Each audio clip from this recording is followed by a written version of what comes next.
सुप्रभात प्यारे बच्चों, एक बार फिर आप सबका मैं अपने इस वीडियो क्लास में स्वागत करती हूँ। बच्चों, पूर्व के वीडियो में हम लोगों ने संत कबीरदास जी द्वारा रचित साखी से दोहा संख्या 9 तक का ससंदर्भ हिंदी व्याख्या पढ़े थे। आज के इस वीडियो में उसके आगे के दोहे की हम लोग हिंदी व्याख्या पढ़ेंगे। बच्चों, पूर्व के वीडियो में मैंने आपको दोहे का संदर्भ बताया था। पुनरावृत्ति के लिए एक बार फिर से आपको स्क्रीन पर देख सकते हैं।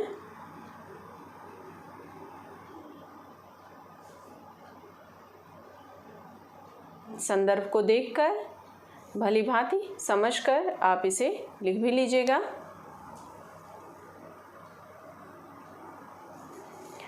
अब बच्चों, आज हम लोग दोहा नंबर 10 का अध्ययन करेंगे। दोहा है, यह तन जारों मसी करों, लिखों राम का नाव, लेखन करूं करंक की, लिख लिख राम पठाऊं।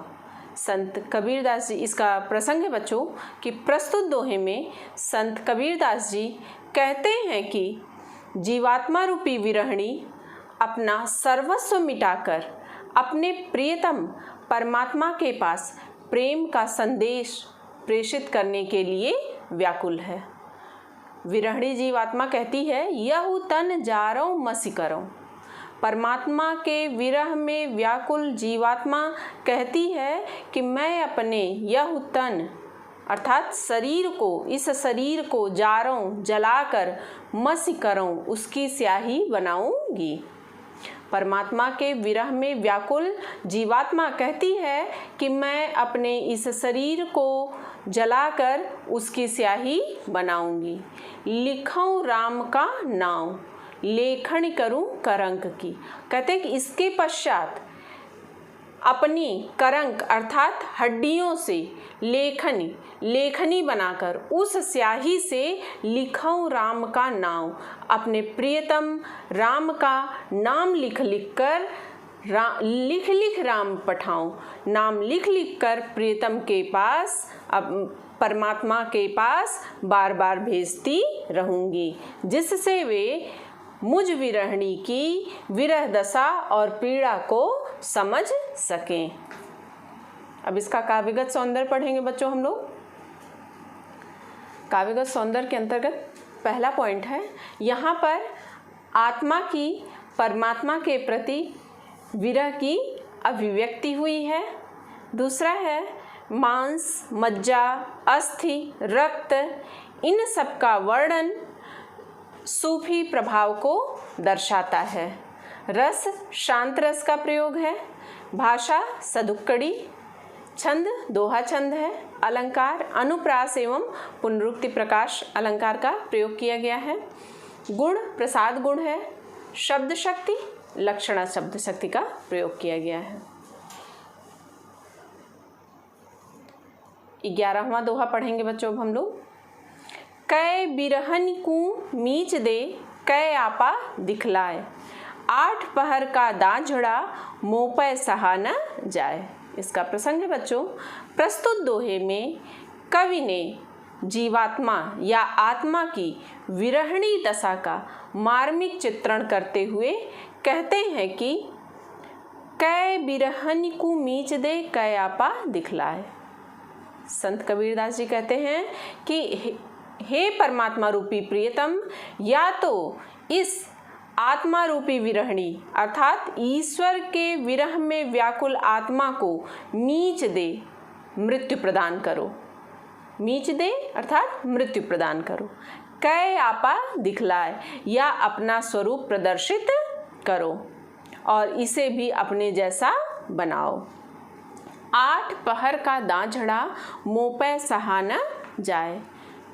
कवि आगे कहते हैं कि 8 पहर अर्थात दिन रात का दांझड़ा अर्थात विरह में जलना, मोपै सहा न जाए, अब मुझ आत्मा रूपी विरहणी से सहा नहीं जाता है।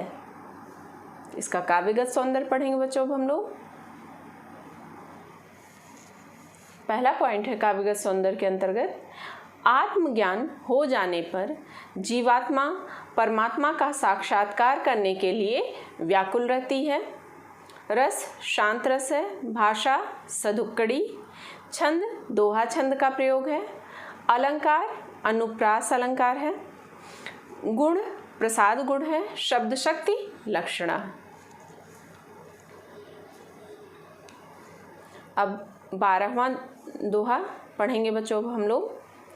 कबीर रेख सिंदूर की काजल दिया न जाए, नैनू रमैया रमि रहा दूजा कहाँ समाए। इसका प्रसंग है बच्चों, प्रस्तुत दोहे में संत कबीरदास जी अपने प्रियतम अर्थात परमात्मा के प्रति अपने एक निष्ठता को अभिव्यक्त करते हुए कहते हैं कि कबीर रेख सिंदूर की काजल दिया न जाए।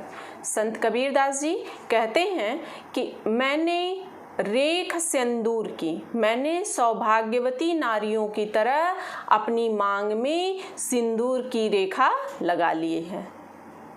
सिंदूर क्यों बोले? कि यह मेरे प्रेम और मेरे सौभाग्य का सूचक है।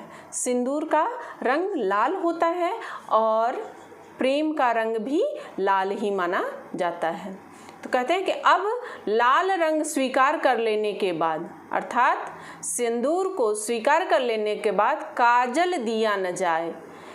काजल अर्थात सांसारिक आसक्ति या विषय वासनाओं को अपनाना मेरे लिए संभव नहीं है। नैनू रमैया रमि रहा दूजा कहाँ समाए।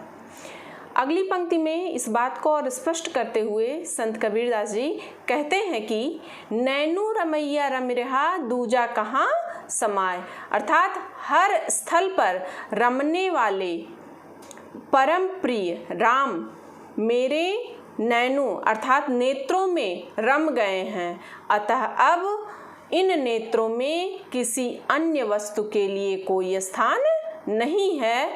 अर्थात राम को अपनाने के बाद सांसारिक वासनाओं के काजल को लगाना मेरे लिए किसी भी प्रकार से संभव नहीं है। इसका काव्यगत सौंदर्य पढ़ेंगे बच्चों हम लोग।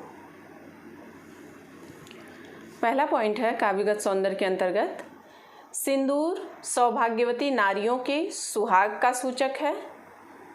प्रेम का रंग भी सिंदूर के समान लाल ही माना गया है, इसलिए संत कबीरदास जी ने अपने प्रेम की उपमा सिंदूर से ही दी है। दूसरा, यहाँ कवि ने सिंदूर को प्रेम का तथा काजल को सांसारिक विषय वासनाओं का प्रतीक माना है। रस शांत रस का प्रयोग है, भाषा सदुक्कड़ी, छंद दोहा, अलंकार अनुप्रास एवं रूपक अलंकार का प्रयोग किया गया है, गुण प्रसाद गुण है, शब्द शक्ति लक्षणा है, भाव साम्य।